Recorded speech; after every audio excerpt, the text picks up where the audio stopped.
ओम नमः शिवाय। शिवजी सदा सहाय। ओम नमः शिवाय। गुरुजी सदा सहाय। जय गुरुजी, शुक्राना गुरुजी। भक्ति और भरोसा गुरुजी पर इतना करो कि संकट हम पर हो और चिंता गुरुजी को हो। गुरुजी भी सोचे कि हम उन पर इतना भरोसा करते हैं कि मौत सामने है और हम मुस्कुरा रहे हैं कि गुरुजी हमारा बाल भी बांका नहीं होने देंगे। भक्ति में अपार शक्ति होती है और इसका जीता जागता उदाहरण रोज गुरुजी से जुड़ता जन सैलाब है। सबके सपने पूरे हो रहे हैं। जो लोग बरसों से अपने सपने लिए बैठे थे, उनके सपने गुरुजी ने कुछ दिनों में ही पूरे कर दिए हैं। जिनकी संतान नहीं थी, उनको गुरुजी ने संतान दी। जिनकी शादी नहीं हो रही थी, उनके यहाँ शहनाइयाँ बज रही हैं। अब लोगों का डॉक्टर्स के पास जाना कम हो गया है। जिनके पास घर नहीं था, उन्होंने आज अपने घर में किराएदार भी रख लिए हैं। इतनी जल्दी और इतना सहज बस देवों के देव महादेव ही कर सकते हैं। गुरुजी, आप अपना आशीर्वाद सदा हमारे पर बनाए रखना। इस कलयुग में आपका साथ हमारे लिए बहुत ज़रूरी है। जो गुरुजी से जुड़ रहा है, उसको ना केवल धन वैभव मिल रहा है, बल्कि उसके व्यवहार में भी काफ़ी परिवर्तन आ रहा है। उसका मन पहले से काफ़ी शांत है। आइए इसी से जुड़ा आपको एक सत्संग सुनाता हूँ। एक बार एक बुजुर्ग माता पिता गुरुजी के दरबार में आए। उसके अगले दिन दिवाली थी। गुरुजी का दरबार सज रहा था। गुरुजी खुद दरबार में मौजूद थे।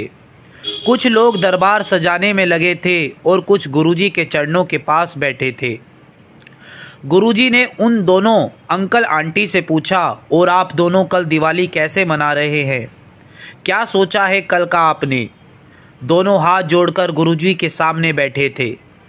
उन्होंने गुरुजी से कहा, हम अपने बच्चों के साथ नहीं रहते हैं, इसलिए दिवाली में कुछ खास नहीं करते हैं, और आज छोटी दिवाली में आपके दर्शन हो गए। हमारी होली, दिवाली, ईद सब आज ही बन गए। गुरुजी मुस्कुराए और उन्होंने उन दोनों से कहा, चिंता मत करो, इस बार आपकी दिवाली भी कुछ खास होगी। दिवाली के अगले दिन मेरे पास आना और मुझे बताना कि इस बार आपकी दिवाली कैसे गई। दोनों गुरुजी से मिलकर बहुत खुश थे।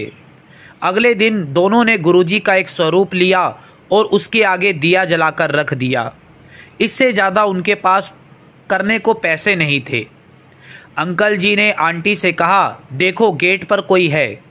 आंटी जी ने जब गेट खोला तो और कोई नहीं, उनका वही बेटा और बहू आए थे जिन्होंने आज से 4 साल पहले अंकल आंटी को घर से निकाल दिया था और आज तक उनकी खैर खबर नहीं पूछी। जब आंटी ने अपने बेटे और बहू को देखा तो वो खुश हो गई और अंदर जाकर अंकल से बोली, देखो हमारे घर कौन आया है। जब अंकल ने उन्हें देखा तो उनके चेहरे पर कोई खुशी नज़र नहीं आई और अंकल जी का चेहरा देखकर आंटी जी भी चुप सी हो गई। अंकल ने कहा, इन दोनों से कहो हमारे घर से चले जाएं। क्या अब हमें इस घर से भी निकालने आए हैं? बेटे और बहू ने दोनों के आगे हाथ जोड़े और कहा, हमें माफ़ कर दो, हमें अपनी गलती का एहसास हो गया है। आपके बिना वो घर अब घर नहीं लगता है। आप हमारे साथ घर वापस चलिए, हमें प्लीज़ माफ़ कर दो। आप दोनों जो चाहें हमें सज़ा दे सकते हैं। आंटी जी ने अंकल से कहा, सुनो, आज दिवाली है, इन्हें माफ़ कर दो और इन्हें बैठने को कहो। मुझे भी पता है तुमको गुरुजी के पास रोज़ क्यों जाना होता है। तुम भी इन दोनों के लिए गुरुजी के पास जाते हो।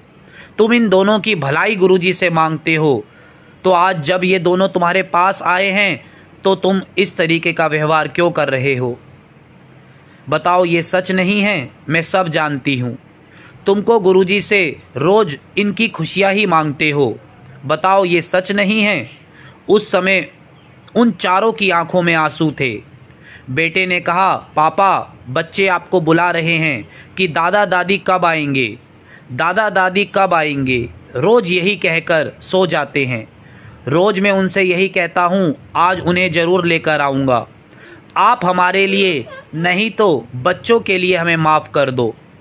अंकल ने उनको गले लगाकर कहा, हमें कल गुरुजी ने बुलाया है, हम उनसे मिलने के बाद आपके पास लौट आएंगे। बेटा बोला, आप आज ही हमारे साथ घर चलो, कल हम सब मिलकर गुरुजी के दरबार चलेंगे। सब मिलकर गुरुजी के पास गए। गुरुजी ने पूछा, हुण दसो मैनू किवें गई तुहाडी दिवाली। अंकल जी ने कहा, गुरुजी मेरी दिवाली वैसी ही गई जैसे आपने मेरी किस्मत में लिखी थी। जय गुरुजी, शुक्राना गुरुजी।